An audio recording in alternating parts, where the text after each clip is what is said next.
주셔서 아버님 장례를 은혜 가운데 잘 마칠 수 있었습니다. 몸은 제가 거기 있었지만 우리 장로님들, 권사님들이 교회를 이렇게 든든히 지켜주는 것 같아서 영적으로 되게 평안했고요. 또 우리 홍인종 목사님이 그날 오셔서 이렇게 자리를 간간히 지켜주셔서 미리 제가 갑자기 부탁드린 건 아니고 그 전부터 한 달 전에 제가 3월 부활절 다음 날 말씀 전해주세요 이렇게 부탁을 했는데 아버님이 또 그날에 이렇게 또 소천 장례 일정 가운데 목사님이 오셔서 이 강단을 통해서 또 말씀을 전해주셔서 너무 하나님 앞에 감사했습니다. 모든 게 다 여호와 그 이래처럼 준비된 그런 시간 속에 가는 것 같아서 하나님께 감사했고 또 저희가 팔남매라 여러 사람들이 많이 오고 갔는데 코로나 검사도 가족을 해보니까 음성으로 나와가지고 모두가 안전하게 이렇게 장례를 잘 마칠 수 있었습니다. 여러분이 많이 기도해 주셔서 아버님 장례를 또 잘 마칠 수 있게 되어서 주님께 감사하고 여러분께 진심으로 감사를 드립니다. 인생은 사막을 걷는 것 같다라고 그렇게 말을 합니다. 여러분, 사막은 어떤 곳입니까? 우선 길이 보이지 않습니다. 그리고 앞서 누군가가 그 사막을 걸어가서 발자국을 만들더라도 갑자기 모래 바람이 불어오면은 그 발자국이 사라져서 어느 것이 길인지 보이지 않게 됩니다. 또 언제 닥칠지 모르는 그런 모래, 그 폭풍은 걷는 이로 하여금 늘 긴장하게 합니다. 낮과 밤의 극심한 이런 더위와 이런 추위가 또 사막에도 있습니다. 한 모래 언덕을 넘으면 또 다른 모래 언덕이 나타나고 그래서 그 끝을 알 수가 없는 게 사막입니다. 간혹 신기루의 그러한 유혹도 있습니다. 또 걷다 보면은 목마름의 고통은 이루 말할 수 없을 것입니다.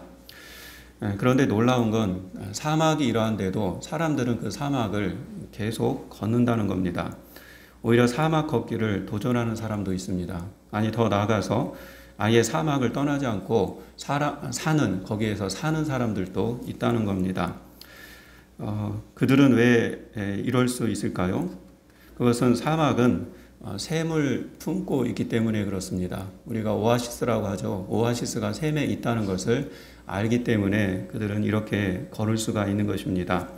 그래서 어린 왕자에 보면은 어린 왕자에서 이제 가르쳐준 교훈 가운데 하나가 뭐냐면 사막의 아름다운 것은 어딘가에 우물이 숨어 있기 때문에 그렇다라고 그렇게 쓰여 있습니다. 참 맞다고 생각합니다. 사막이 그냥 보면은 다 죽은 것 같은데 두려운 것 같은데 그러나 그 속에 분명히 우물이 있으니까 오아시스가 있으니까 사막이 아름답게 보인다고 그는 그렇게 말하고 있습니다. 마찬가지로 위험천만한 인생이라는 사막을 우리가 기꺼이 걸을 수 있는 것은 또 도전하여서 나갈 수 있는 것은 인생 어딘가에 우리의 목마름을 해결해 줄 구원의 우물이 숨어 있기 때문이 아니겠습니까? 샘이 없는 사막은 절망 그 자체일 것입니다. 마찬가지로 우리가 인생 그 사막을 걸어갈 때 구원의 우물이 없는 인생도 절망일 것입니다. 그런데 감사하게도 하나님께서는 우리가 인생 사막을 걸어가면서 구원의 우물을 허락해 주셨다는 겁니다. 여러분, 그 구원의 우물이 무엇입니까? 또 그 구원의 우물이 누구입니까? 바로 그것은 이 구원의 우물은 예수님이십니다. 그래서 사막에서 오아시스 샘을 만나는 것이 최고의 은혜이듯 우리가 인생을 살아가면서 정말 이 인생의 사막에서 예수님을 만나는 것이 최고의 은혜인 줄 믿습니다. 그래서 예수님은요, 수고하고 무거운 짐진 자들아 다 내게로 오라 그렇게 말씀하시면서 우리에게 안식의 그런 샘으로 늘 초대하고 계십니다. 그리고 누구든지 목마르거든 내게로 와서 마시라고 하시면서 그 목마름을 해결해 주시겠다라고 그렇게 약속해 주셨습니다. 여러분 가운데 인생의 목마름으로 인해서 여전히 고통을 겪는 분이 계십니까? 아직 예수님을 제대로 만나지 못해서 그렇습니다. 정말 우리의 인생의 목마름 가운데 여전히 있다면 그것은 예수님을 진심으로 만나지 못하기 때문에 그렇다라는 겁니다.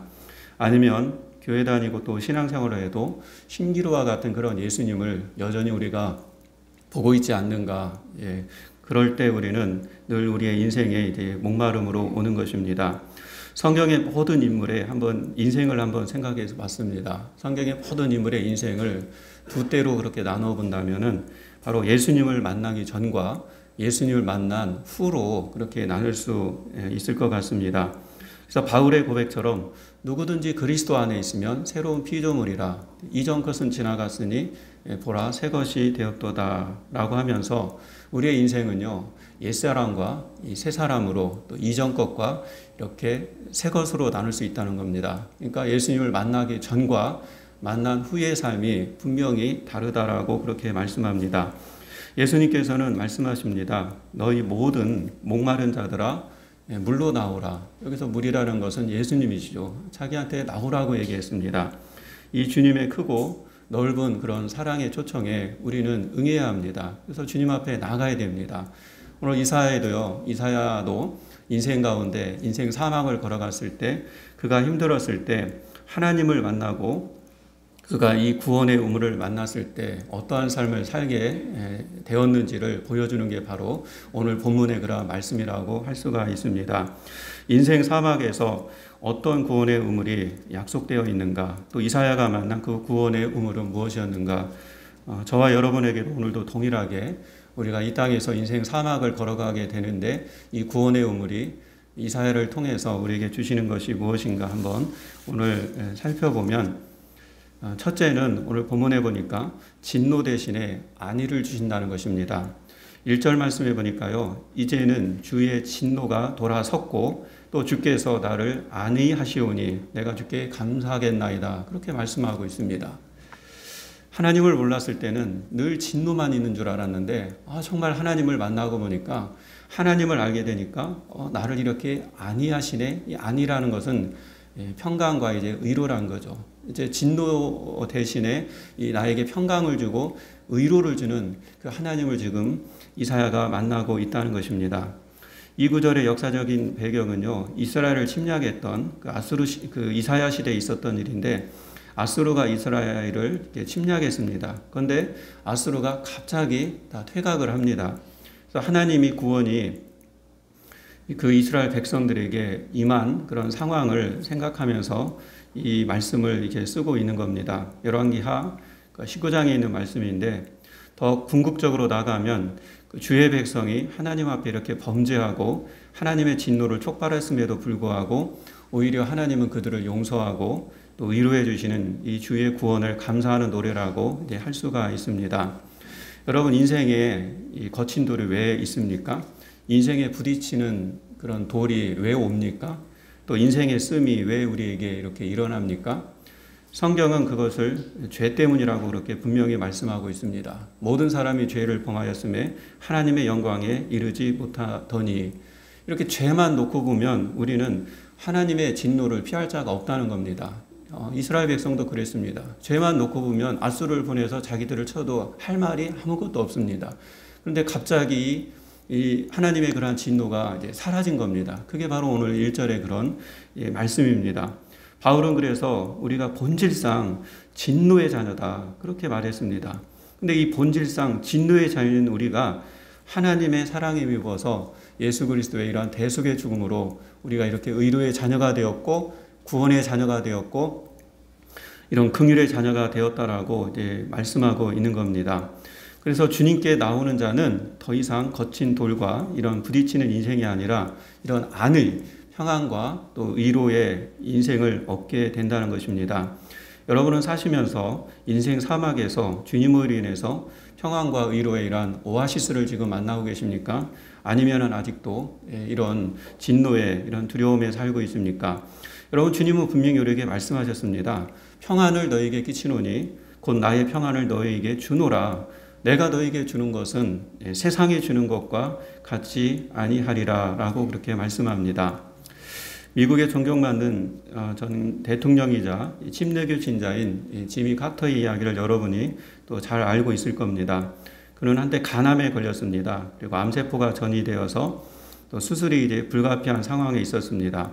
수술 전에 소감을 묻는 기자들에게 그는 이렇게 얘기합니다. 나의 미래는 내가 예배하는 하나님의 손 안에 있습니다. 내 마음은 평안하고 나는 어떤 일에도 준비되어 있습니다. 나는 영원한 모험을 기다리고 있습니다. 그렇게 말했습니다. 그리고 자신이 섬기던 고향 이 마라나타 침례교회에서 청년 시절 주님께 서원하였던 나는 주일학교를 가르칠 것이다. 그걸 서원을 했었던 것 같습니다. 그래서 고향에 내려가서 주일학교 교사로서 마지막까지 성경을 가르치는 일에 최선을 다하는데 남은 생을 보내겠다고 그렇게 말했습니다.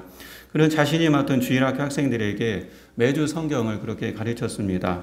그래서 그 교회는 그가 성경을 가르치는 그 광경을 보기 위해서 많은 그런 방문객들이 이제 또 이렇게 와서 늘 그 교회는 이렇게 붐볐다고 합니다.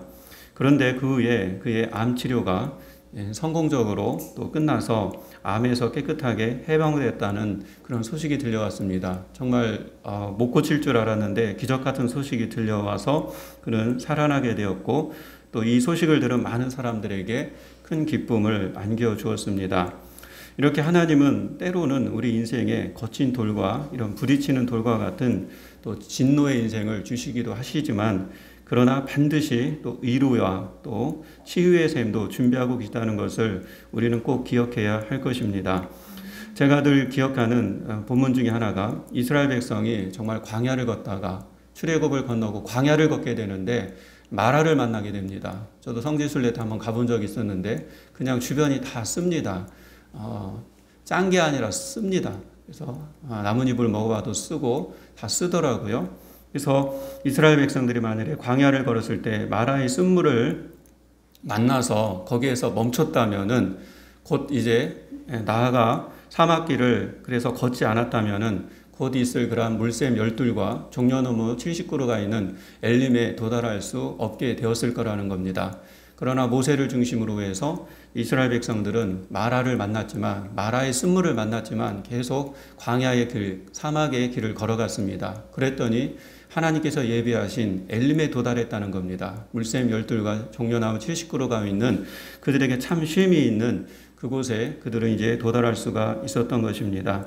사랑하는 여러분, 정말 인생 가운데 진심으로 예수님을 만남으로써 인생 사망에서 이렇게 예수님이 예비하신 주의 그런 평안과 또 의로의 이러한 구원의 우물을 얻는 저와 여러분이 되기를 주의 이름으로 축원합니다. 두 번째로요, 오늘 본문에 보니까요, 두려움 대신에 신뢰로 살게 한다는 겁니다. 2절 말씀이 그렇습니다. 보라, 하나님은 나의 구원이시라. 내가 신뢰하고 두려움이 없으리니. 그렇게 말합니다. 이사야는 하나님은 구원이시다 그런 뜻입니다. 하나님은 구원이시다. 그런데 2절에서 이사야는 하나님이 나의 구원이 되실 때, 나의 구원이 되실 때 인생 사막에서 어떤 일이 일어나는지를 그가 경험했고 또 우리에게 그렇게 보여주고 있습니다. 그는 두려움이 아니라 신뢰로 살게 되었다는 겁니다. 신뢰함으로 살게 되었다고 그런 고백합니다. 여러분은 인생의 파고가 몰려올 때 두려움으로 살 때가 많습니까? 아니면 신뢰함으로 살 때가 많습니까? 우리 시대는 이미 불확실성의 시대에 살고 있다고 그렇게 얘기를 합니다.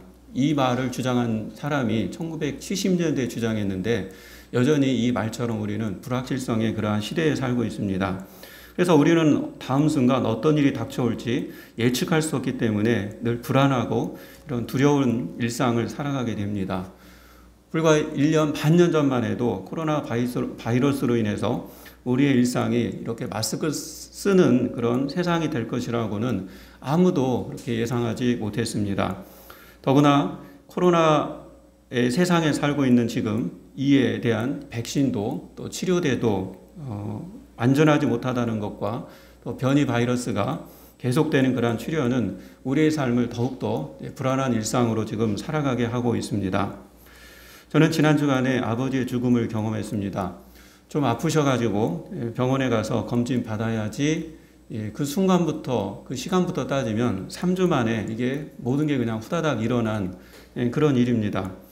제가 아버지가 이제 7월 7일 칠성날 생일이어서 이제 8월 달에 제가 아버지 생신이 되어서 음력으로 따지니까 8월이거든요. 그래서 식사를 아버지 식사를 좀 대접해 줘야겠다. 그렇게 고향에 내려가서 갈비를 이렇게 대접해 드렸는데 정말 너무 잘 드셨습니다. 정말 우리 아버지는 너무 건강해서 90수는 훨씬 넘길 수 있겠구나. 그렇게 생각하고 정말 자식으로서 기분 좋은 마음으로 그렇게 올라왔습니다. 그러니까 너무 잘 드셔서 근데 갑자기 이렇게 일어날 것이라고는 정말 상상도 하지 못했습니다. 물론 다른 자식도 다 예상치 못했을 것입니다. 그러나 이 모든 일이 삽시간에 그렇게 일어났습니다. 정말 앞날을 알 수 없는 것이 정말 우리의 인생 사막이구나 하는 것을 우리가 또 보게 됩니다. 유명한 신학자 폴 틸리는요, 우리 시대에 만연한 불안의 이 두 가지가 다 있는데 그게 하나가 뭐냐면은 존재론적 두려움과 또 하나는 목적론적 그런 두려움이라고 합니다. 죽음은 우리를 이제 존재론적 나에 대해서 나의 존재가 정말 끝내는 이제 죽음이구나. 이 죽음 앞에서 우리가 다 이런 두려움이 있다는 것입니다. 또 하나는 뭐냐면 내 인생에 이렇게 목적을 이루지 못하고 언제 떠날지 모른다는 두려움이 다 있다는 겁니다. 우리는 뭔가를 다 하나하나 지금 계획해 가고 있습니다. 다 계획해 가고 있는데 이렇게 이제 목적을 향해서 나가고 있는 거죠. 그런데 이렇게 갑자기 죽을 수 있다라는 그런 두려움, 그런 두려움이 있다고 합니다. 그걸 존재론적 또 목적론적 두 두려움이라고 그런 표현하고 있습니다. 저는 아버지의 죽음을 통해서 이 두 가지를 다 경험하여 했습니다. 정말 아버지의 죽음을 통해서 사람은 반드시 죽는다는 것과 또 저 역시도 어떤 목적을 가지고 나가고 있는데 목적을 이루지 못하고 어느 날 갑자기 죽을 수 있겠구나라는 그런 목적론적 그런 두려움이 저도 이제 좀 느끼는 그런 시간을 가졌습니다. 입관할 때 아버지의 이마에 손을 대었습니다. 축도하기 위해서 이렇게 제가 손을 대었는데 어머니도 물론 제가 축도하고 마지막 입관을 이렇게 했는데요. 아버지의 이마가 너무 찬 거예요. 근데 제가 이렇게 더 느꼈냐면 죽기 전에 혹시나 또 하나님께서 데려가실 것 같아서 죽기 이틀 전에 제가 축도해 드리고 이제 올라왔거든요. 또 그날 그 주는 3번을 왔다 갔다 했습니다. 여기서 또 내려가고 또 가실 것 같아 또 내려오라 해서 또 내려가고 해서 3번을 이제 왔다 갔다 했는데 어쨌든 죽기 전에 그래 축도할 때는 아버지 그 이마가 좀 이렇게 온기가 있어서 이렇게 따뜻했는데 죽고 난 후에 이렇게 입관할 때 이렇게 축도를 가족들 보는 앞에서 제가 또 목사니까 이렇게 했는데 시신이 너무 그렇게 차가웠습니다. 전혀 온기가 느껴지지 않았습니다. 이렇게 인간의 죽음이 싸늘한 시신으로 끝난다면은 얼마나 두려운 것이겠습니까? 그러나 주님 안에서 우리가 부활의 소망을 가짐으로 죽음이 그저 시신으로 끝나는 것이 아니라 믿는 자의 죽음은 이런 사망의 음침한 골짜기 속에서도 주님이 영원히 함께한다라는 그러한 소망의 부활을 가짐으로써 폴 틸리가 말하는 이런 존재론적 두려움을 다시 한번 극복할 수가 있었습니다. 또한 세월을 아끼라는 그런 말씀을 기억하면서 내 삶이 내 목적을 향해서 나간다면 정말 두려울 것 같아요. 어느 날 이 목적을 향해 나가는데 그걸 이루지 못하고 죽는다면 얼마나 두렵겠습니까? 그러나 여기에서 세월을 아끼라는 주의 말씀처럼 정말 내 목적이 아니라 하나님의 이러한 선하신 목적, 하나님의 목적을 생각하면서 우리가 살 수 있다면 그 또한 우리도 이제 해결할 수 있게 되지 않을까 그런 생각을 좀 해봤습니다. 그래서 사도 바울이 그래서 우리가 사도행전 20장 또 24절에 그렇게 말씀하지 않습니까? 나의 달려갈 일과 주 예수께 받은 사명 곧 하나님의 복음을 증거하는 일을 마치려 하면은 나의 생명을 조금도 귀한 것으로 여기지 아니하노라. 그도 이런 정말 하나님 앞에 이런 존재론적과 또 목적론적인 이런 두려움 앞에서 하나님을 바라보면서 이 모든 것을 다 극복했구나. 그래서 생명조차 목숨조차 정말 두려워하지 않고 나갔던 게 바로 사도 바울이었구나라는 것을 정말 생각하게 됩니다. 출애굽기 14장에 보면은 뒤에는 애국 군대가 오고 또 앞에는 홍해로 막혀 있는 이스라엘 백성들이 심히 두려웠다고 나옵니다. 모두가 두려웠지만 단 한 사람은 두려워하지 않았습니다. 그리고 그 한 사람은 그게 이제 모세이지 않습니까? 모세는 백성들에게 그렇게 얘기합니다. 너희는 두려워하지 말고 가만히 서서 여호와께서 오늘 너희를 위하여 행하시는 구원을 보라. 그렇게 백성들에게 해줍니다. 모세는 알았습니다. 인생의 사막에서 두려움이 아니라 하나님을 신뢰함으로 이렇게 담대할 수 있다는 것. 그는 하나님을 붙들고 산 사람이었던 것입니다. 예수님은 계속 말씀합니다. 두려워하지 말고 믿기만 하라. 사랑하는 여러분, 인생의 불확실성으로 인해서 두려워할 수밖에 없는 세상에서 두려움 대신 여러분 하나님을 신뢰함으로, 하나님을 믿음으로 사는 것이 은혜인 것입니다. 우리가 이렇게 살 수 있는 것은 누구 때문입니까? 예수님 때문입니다.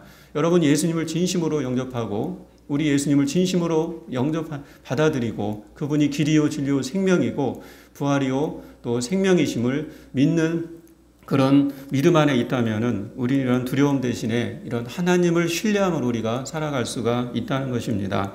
이렇게 예수님을 만나면 우리의 인생 사망에서 두려움이 아닌 신뢰로 살아가는 이런 구원의 우물을 우리가 마시며 살 수가 있습니다.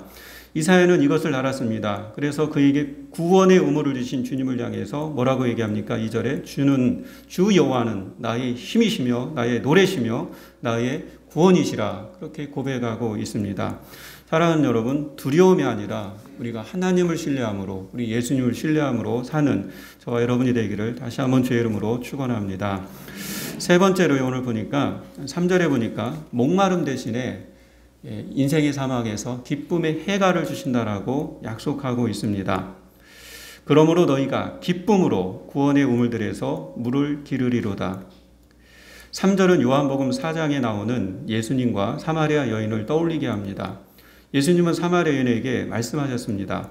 내가 주는 물을 마시는 자는 영원히 목마르지 아니하리니 내가 주는 물은 그 속에서 영생하도록 솟아나는 샘물이 되리라 그렇게 말씀하십니다.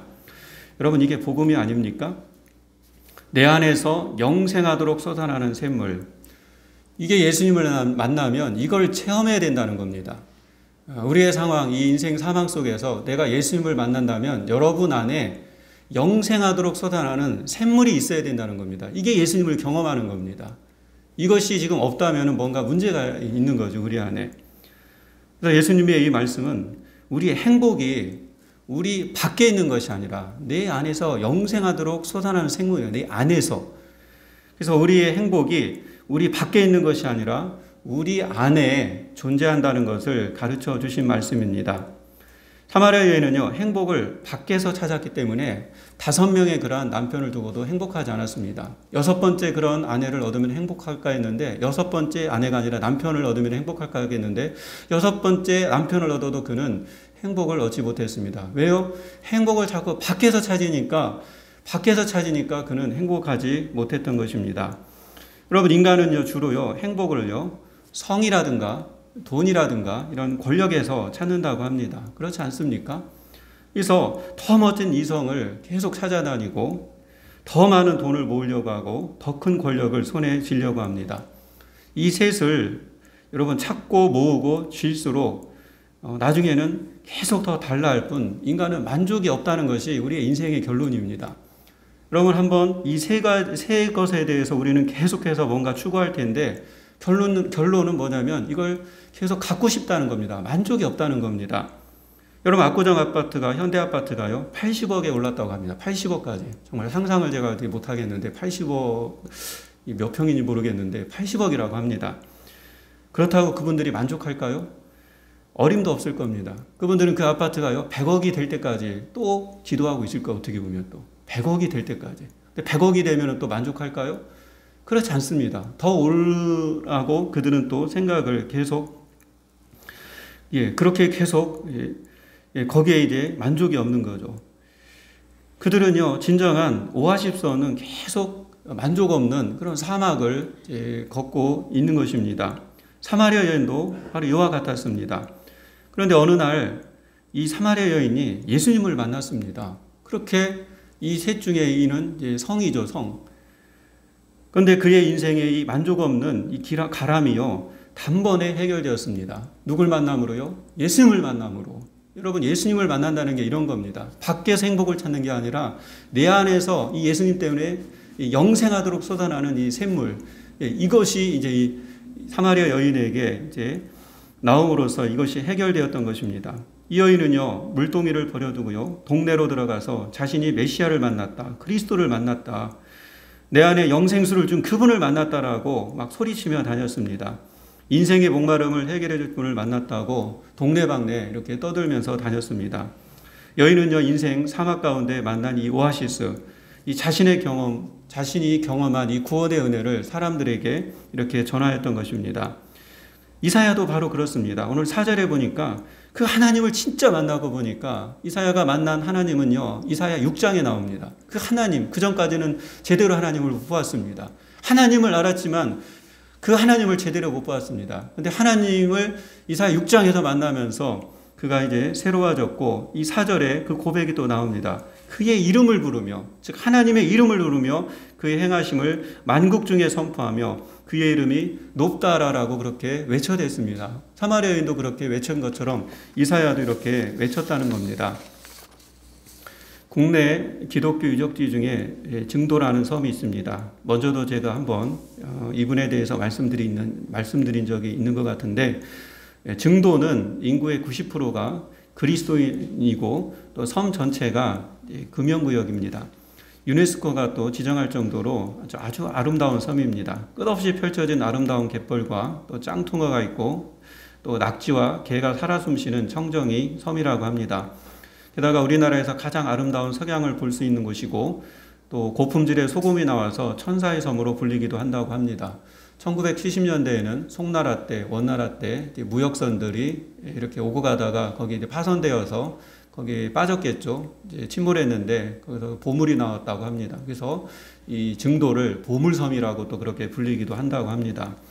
그러나 이 섬이 본래부터 그렇게 부유한 섬은 아니었습니다. 예전에는 정말 가난한 그 어부들이 생계를 연명하면서 힘들어 앞을 다투며 정말 이 섬을 언제 떠날까 다 떠나려고 하는 그런 섬이었습니다. 그런데 이 섬에 어느 날 문중경이라는 여자가 시집을 오게 됩니다. 그런데 이 문중경이라는 이 여자가 오자마자 결혼 첫날부터 이제 구박을 받고 또 박대를 받아 이제 좀 아프게 그렇게 살아갑니다. 시집살이를 막 힘들게 하는 거죠. 그래서 어느 날 목포에 나갔는데 이성봉 목사님이라는 분을 만나게 되고 그분으로부터 처음으로 예수님을 만나게 됩니다. 처음으로 복음을 받아들이게 됩니다. 예수님의 은혜가 얼마나 큰지 그는 신학을 공부하겠다고 하면서 서울에 가서 신학을 공부한 후에 다시 이 섬으로 돌아왔습니다. 예수님 만난 기쁨이 사마리아인처럼 너무 커가지고 증도라는 섬을 돌아다니면서 예수 사랑하심은 거룩하신 말일세, 오늘 부른 그 찬송을 계속 부르면서 이제 복음을 전합니다. 복음을 전할 뿐만 아니라 병자들을 위해서 기도하고 도박으로 망한 집안을 위로하고 아이들을 품에 안아주는 그런 일까지 그렇게 합니다. 그의 이 문중경 전사님을 통해서 이런 신안 일대에 100여 개의 교회가 세워졌다고 하고 또 증도에만 11개의 교회를 세웠다고 합니다. 또 이 신안 지역에서 우리가 알고 있는 여러 교단의 또 기라성 같은 목사님들이 또 배출되었다고 합니다.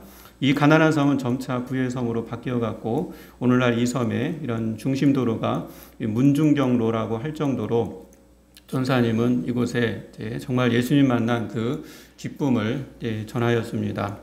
사랑하는 여러분, 인생 사막에서 기쁨의 오아시스를 어디에서 만날 수 있겠습니까?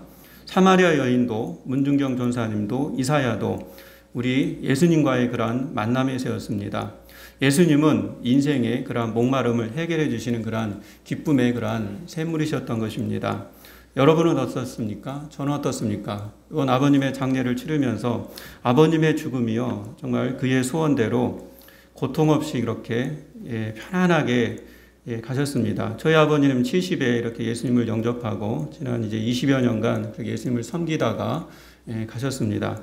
그의 마음 가운데 어떠한 소원으로 하나님 앞에 그의 죽음을 기도했는지 모르지만 저는 좀 권면합니다. 저의 죽음도 여러분의 죽음도 우리 아버님처럼 그렇게 정말 죽었으면 하는 그런 것을 또 소원하게 되더라고요. 저는 야곱의 축복 또 이삭의 축복을 그냥 축복만 받지 그것이 그들의 마지막 인생 가운데 이 자식들을 축복하고 나아가서 손주들을 축복하는 이것을 그냥 문자로 읽었구나. 지금까지 문자로만 읽었구나. 그런데 우리 아버님은 그것을 마지막에 그걸 이루어가는 것을 보면서 참 제가 굉장히 이제 놀랍게 봤습니다. 여러분 히브리서 11장 믿음장에 보면은요, 이삭이 믿음 안에서 제일 잘한 건 뭐냐면 야곱과 에서를 축복했다고 나옵니다. 이삭의 야곱과 에서의 아버지가 이삭입니다. 그러니까 아버지로서 자식을 축복한 겁니다. 근데 그 다음 절에 보면은 야곱이 또 여러 성경에 이야기가 나오지만 믿음장에 이 히브리서 11장에서는 이 야곱이 그의 요셉의 아들들을 축복했다고 나옵니다. 다시 말하면 손주들을 축복했다는 겁니다. 손주들을. 그걸 가장 귀하게 보고 히브리서 11장은 두 인물에 대해서 그렇게 평가하고 있습니다. 그러니까 이삭은 자식을 축복하고 야곱은 손주들을 축복했다. 이제 그렇게 나옵니다. 그게 우리 아버지였더라고요. 우리 아버지가 죽기 전에 꿈을 꾸셨습니다. 꿈을 꿨는데 자기가 영안실에 있더라고요. 영안실에 있었는데 어떤 예쁜 여자가, 아버지는 나중에 누나한테 그게 젊었을 때 네 엄마 같다라고 그렇게 얘기하지만, 저는 엄마일 수도 있지만 저는 예수님이 이렇게 무덤에서 이렇게 천사들이 있었다고 얘기하지 않습니까? 그냥 어떤 천사가 와서 이렇게 아버지한테 영안실에 있으니까 아직 죽을 때가 아닌데 왜 여기 누워있냐고 하면서 그 말을 딱 듣고 다 깨었다고 합니다. 그러니까 아버지는 이미 죽기 전에 자식들이 아버지는 또 이런 거를 해서 곧 죽을 겁니다. 말하기 전에 아버지는 이미 자기의 죽음을 좀 이제 알았던 것 같아요. 그래서 그걸 이제 준비하면서 그럼 남은 그 3주 동안 그럼 아버지가 뭘 했느냐. 자식들이 다 내려갔습니다. 그러니까 뭔가 이제 아버지가 이제 병원에서 이제 판정을 받고, 우리 자식들은 알잖아요. 자식들이 언제 죽을지 모르니까 자식들은 또 이제 고향에 내려가고, 더욱 나아가서 이제 손주들까지 다 내려왔습니다. 한 방에서 아버지에 이제 누워 계시고 자식들과 손주들이 이제 있으면서 아버지는 자식들을 위해서 이제 축복했습니다.